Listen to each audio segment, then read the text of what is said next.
Hello and welcome to Sean White's Solar and Energy Storage Podcast. In this podcast, we're going to talk about grounding, microhydro hybrid systems, getting into batteries and and then we're going to cover monocrystalline and polycrystalline silicon solar cells. And so let's kind of get into what we're going to talk about in a little bit more detail. So, grounding is important and can be confusing with many different theories on how and why grounding should be done. Here we are going to talk about the basics, including the neutral, which is the grounded conductor, the equipment grounding conductor, also known as the EGC, and the grounding electrode conductor, known as the GEC. We will even make mention of something called SWER, which means single wire earth return. And this means using one wire for transmission and using earth as a conductor to complete the circuit. Wow. Then we're going to cover batteries. We had a battery question, and we're going to talk about microhydro. And what's interesting about batteries is they used to be the way for PV, and then it was all grid tied. And now as we get more and more intermittent renewables on the grid, because PV and wind have been so successful, we're getting batteries coming back again. And so I took a trip and helped my brother install a PV system in Haines, Alaska in Mud Bay.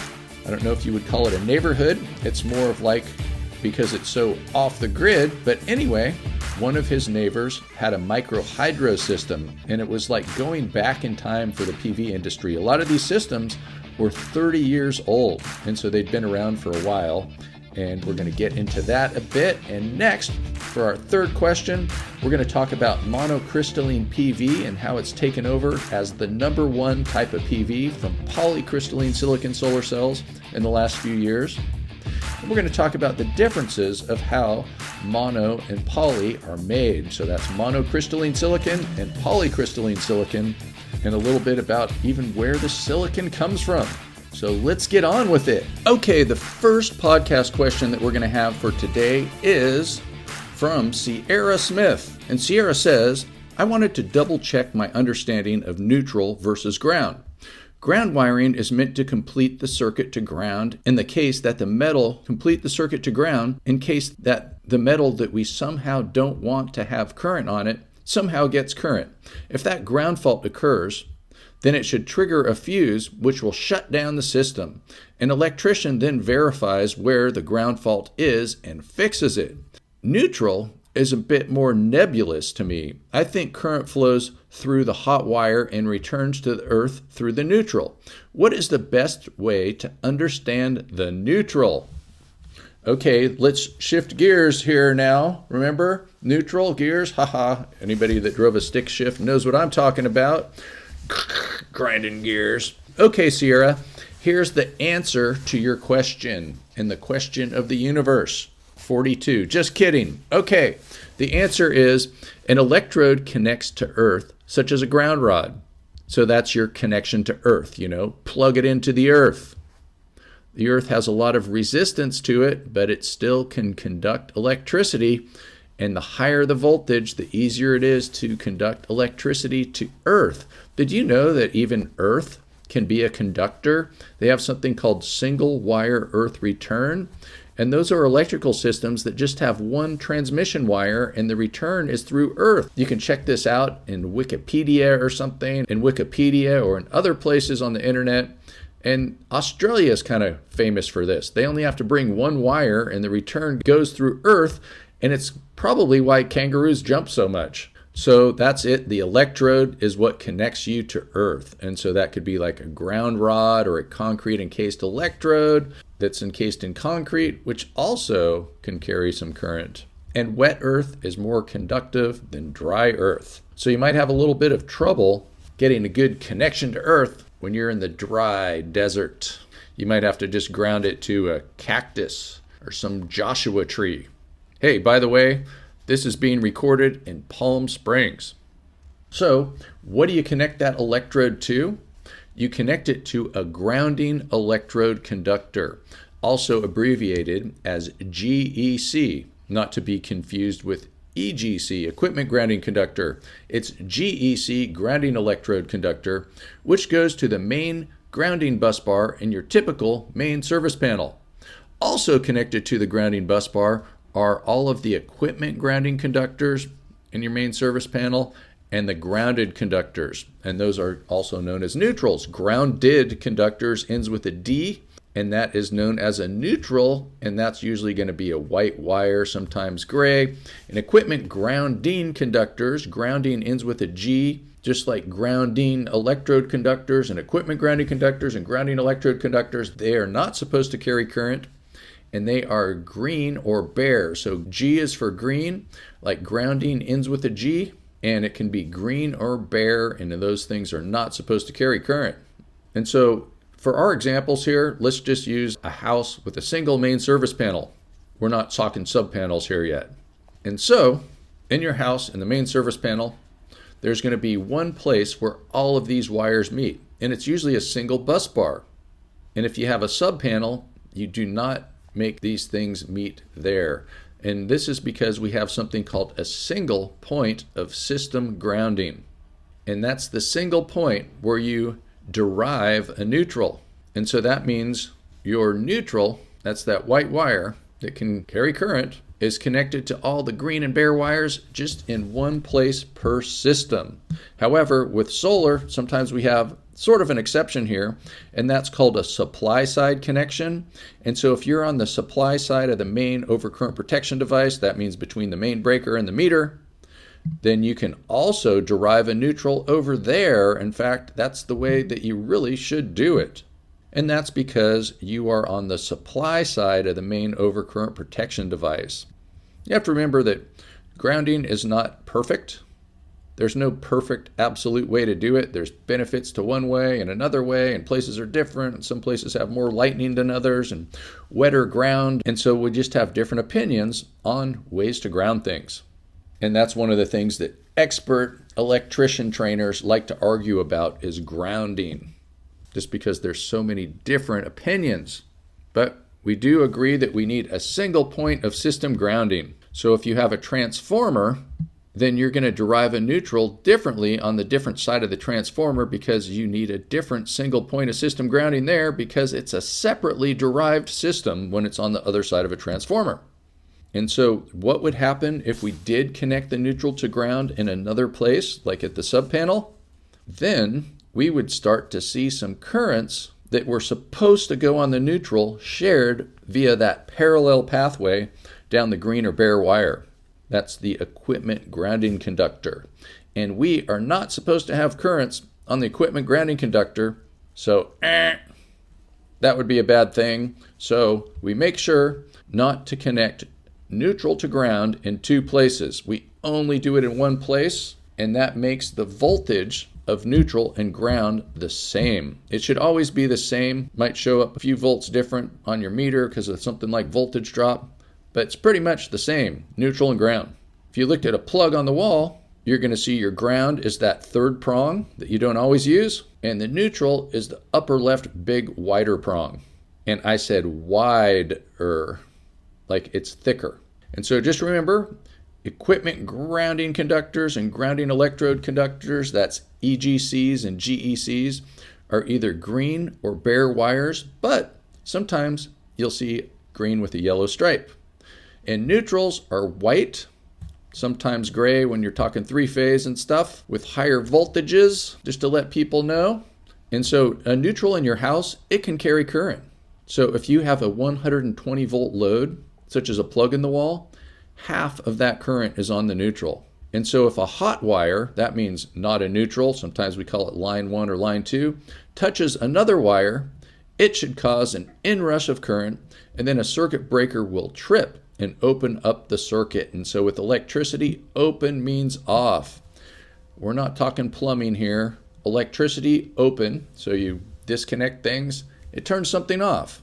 So the rule is that all metal equipment that could become a shock hazard, such as a PV module frame or anything metal near wires, should be connected together with EGCs, that's equipment grounding conductors, and eventually connected to the main grounding bus bar if you follow the pathway like those electrons are if you had a ground fault.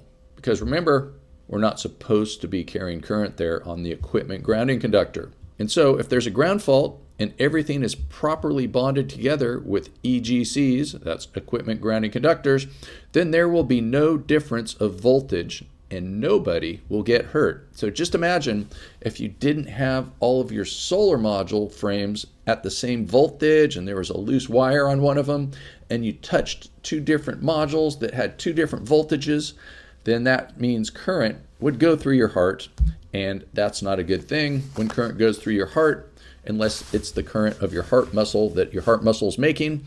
Otherwise, you could have a heart attack. So just be careful and make sure that you have everything properly bonded and grounded. And by the way, just speaking of bonded means connecting everything together. So it's all at the same voltage. And oftentimes when we say grounded, we're really talking about bonded. Those words are sort of kind of interchangeable. But what you're doing when you're, say, for instance, connecting a piece of copper to your rail and bringing that down to the inverter, is we are bonding things together, but everybody says grounded, and that's okay because things are kind of interchangeable. So thanks a lot, Sierra Smith. Thanks for that question, and stay bonded, stay grounded. Om. All right, and our next question is from Peter Dewey, and he has a question about hybrid systems pretty much. And he says, I was shocked to learn that many installations have no batteries. That's photovoltaic installations. I have always associated a PV install with backup. And with regards to hybrid systems, have you seen a PV system used with running water as a source and generator, such as a creek? And so what we're doing here too, I just want to clear things up. This is Sean here. And for hybrid systems, we have to clarify, hybrid systems is what they have in the National Electrical Code, and that means a PV system where you have a different source of energy besides the grid or batteries. And so grid or batteries do not make a hybrid system, but something such as running water, that means a microhydro turbine, could cause your system to be hybrid. And most people that live off grid do have a backup generator because they have to get through those dark days. And they can't afford to have $1 million worth of batteries to make it through all those months where it can get dark. So they typically oftentimes have a generator. And so let's start answering your question. And yes, I have seen it. So one of the things that I even did recently is I went up to Alaska. And there's this cool place called Haines, Alaska. And my brother Kevin White has all kinds of good friends up there. And they are living in this place called Mud Bay, where there's no grid, and they all live off grid, and they all have these old PV systems, and a lot of times there's wind associated with them, and we even saw a microhydro system up there. And I tell my brother that he kind of sold out, so for about 20 years he had his piece of property with no electricity at all. So we'd go up there and light candles and stuff. And yes, he sold out, and this year he finally got a PV battery system, which was kind of fun to set up, and he kind of likes it, having electricity, getting old, selling out, electricity, welcome to the 20th century. So anyway, yeah, it was pretty cool. We went to this friend's house, they had us for dinner, and they let us see their microhydro turbine. And so what happens there is they get 1 kilowatt 24 hours a day. So that equals 24 kilowatt hours. And this happens 365 days a year, as long as things don't freeze up in the winter, and they don't freeze up as long as he does a little bit of looking around and maintenance and just making sure everything works right. It has happened though before. And it was kind of weird going to this guy's house. He had a couple of solar modules just to add to it, but it wasn't very big in the way of solar. And he just had this baseline microhydro. And in fact, he had so much electricity that he had extra. And so what he did is he had a heater, like just a regular resistance heater, inside of his greenhouse, just making those plants nice and toasty so they grow faster. Plants do grow a lot in Alaska because they have these really long sunny days in the summer. Like if you go far enough north, you get 24 hours of sun. And if you go to some places in Alaska, they have competitions and they have these huge cabbages that are like as big as people almost. because of all that sunlight. So in reality, though, it's really rare to see a hybrid system with hydropower. Just not common for people to be in the right location with a creek or river that they can divert and have the elevation and flow required for a microhydro system. And if they did and they had enough of this, they might not even need PV. And my grandfather, Morgan White, he was a hydro expert, but he worked on turbine research and big, large dams. Morgan was one of those top experts in the world on that kind of thing. And yes, that's right, we're related to JP very distantly. So distant that, yes, I didn't even get $1 because of that.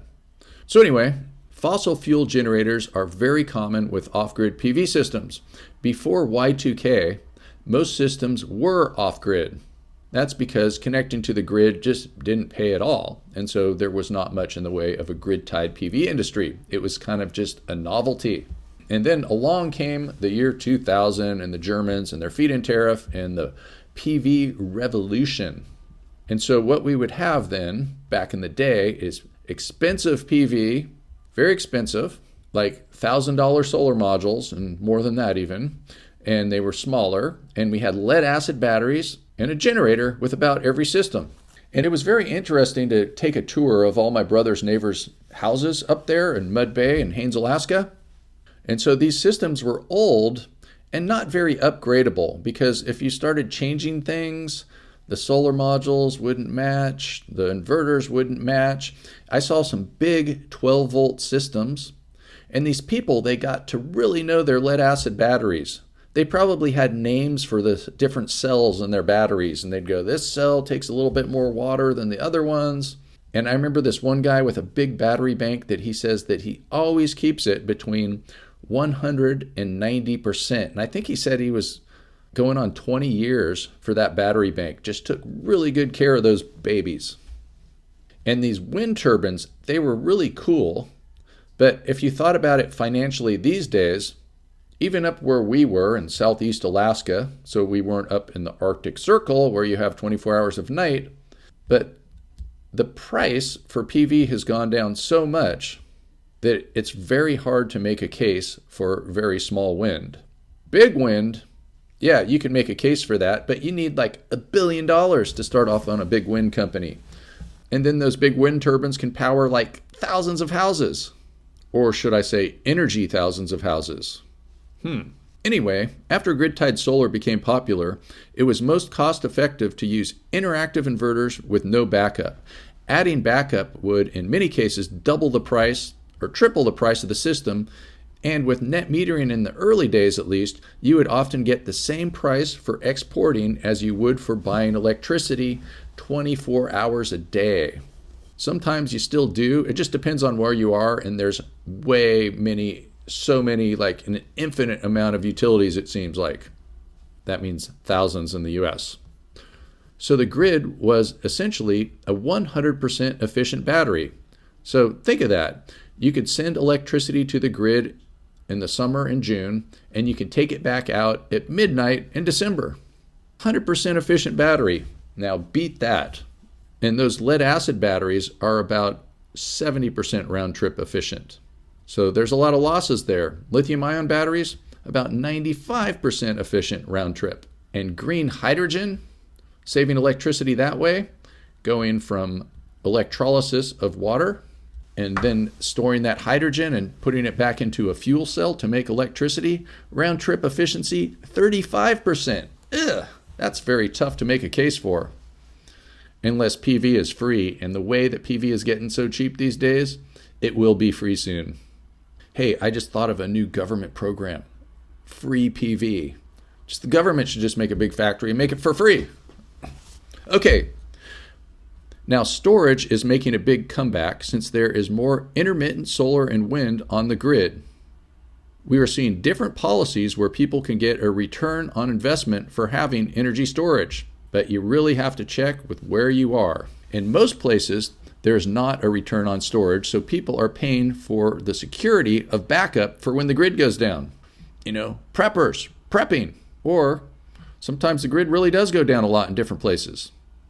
For example, we have the public safety power shutoffs that are really common in California, where the utility turns off the electricity when it gets windy and dry.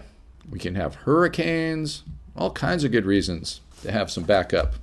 And then people that live way off the beaten path and they're supplied by little skinny power lines going up a mountain, those people can have their power go out for weeks at a time.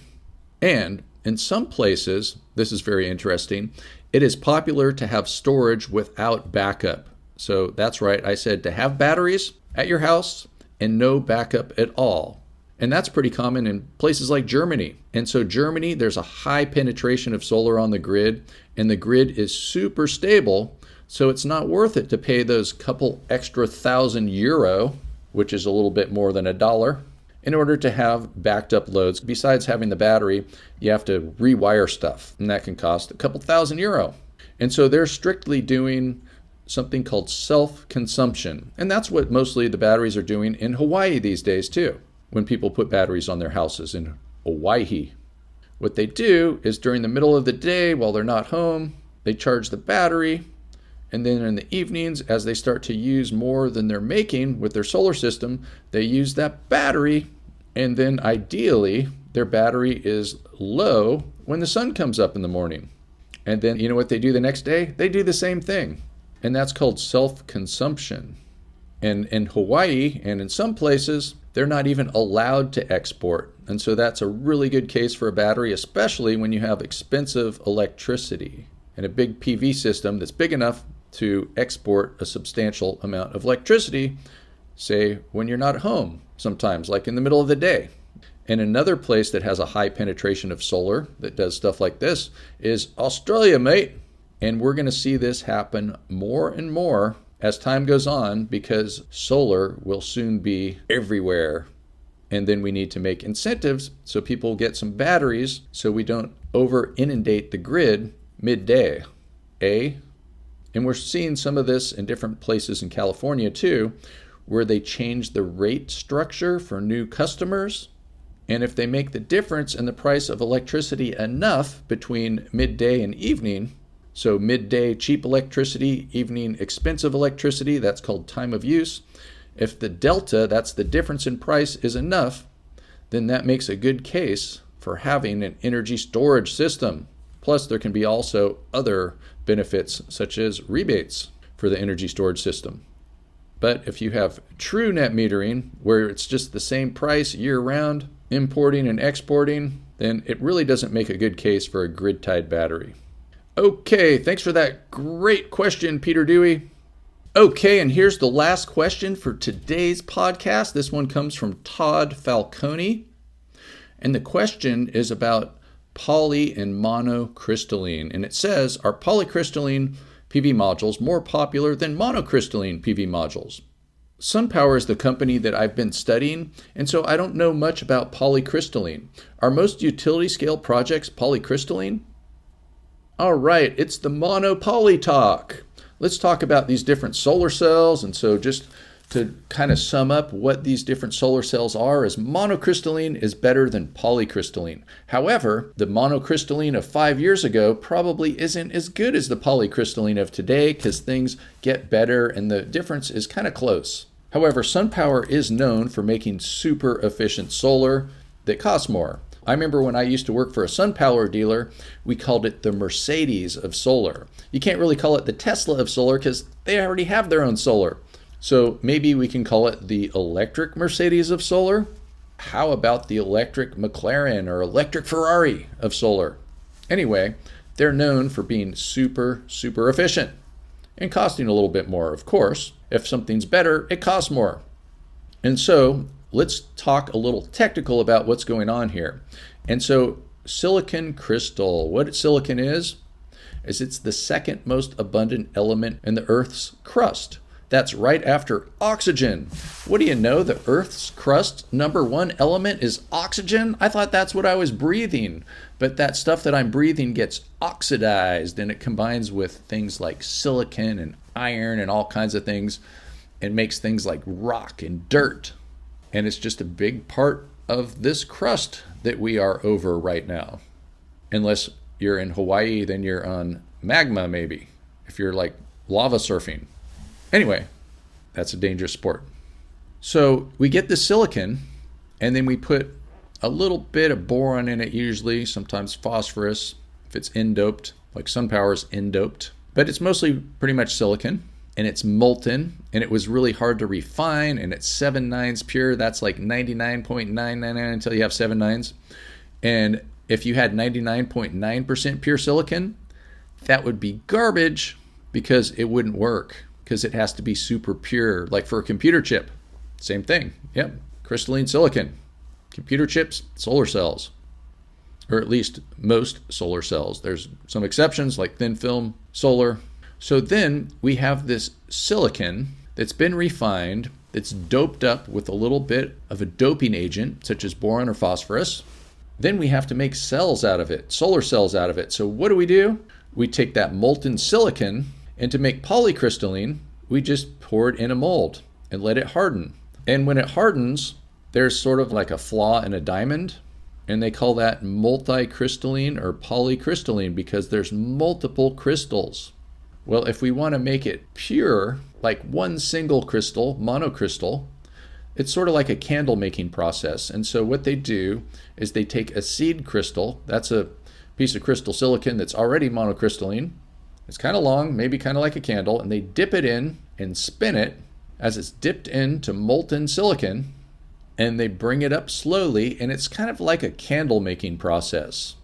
And so think of all the energy that goes into keeping that silicon like lava, molten silicon, and they're spinning it and they're drawing it up, and they get this big, long monocrystalline ingot, which we call a boule, B-O-U-L-E, and it's round like a candle.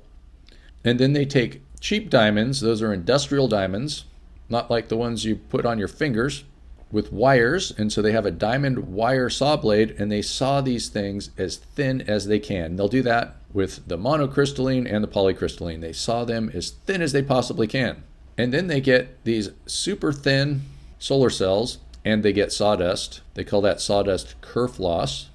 I remember Bill Nye, the science guy, wanted to use particle accelerators to slice it extra thin. And one of the reasons why is the thinner the better, plus all that sawdust is no longer 99.9999% pure silicon. Remember, 7 nines. So it's kind of like as valuable as sand, which is one of the components that they can use to refine to make silicon, sand, and quartz. So then you get these circular solar cells, or future solar cells, I should say, wafers. And if you put a bunch of circles together, there's a bunch of wasted space. So they cut the edges off to not waste so much space, but they're wasting too much silicon if they cut the edges off to make it square. And so that's why monocrystalline pretty much always has rounded corners. Look at those solar cells, you know that shape? It's called a squircle, square circle. And if you don't believe that squircle is a word, look it up. It actually is, if you believe Wikipedia. And so for the polycrystalline, which is not quite as efficient, but they can cut it into squares, so they don't have that wasted space thing there. And so that's right, the monocrystalline is a little bit more efficient than the polycrystalline. And up until a few years ago, the majority of solar in the world was polycrystalline, but now the majority is monocrystalline. So that means we are getting more efficient.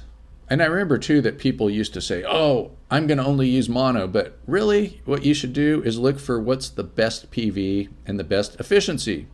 And it would be the case because they're close, and so lower efficiency mono might be less efficient than higher efficiency polycrystalline. And so get the polycrystalline if it's more efficient.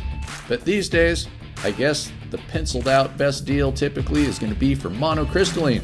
So let's hear it for mono. Woo! Monocrystalline.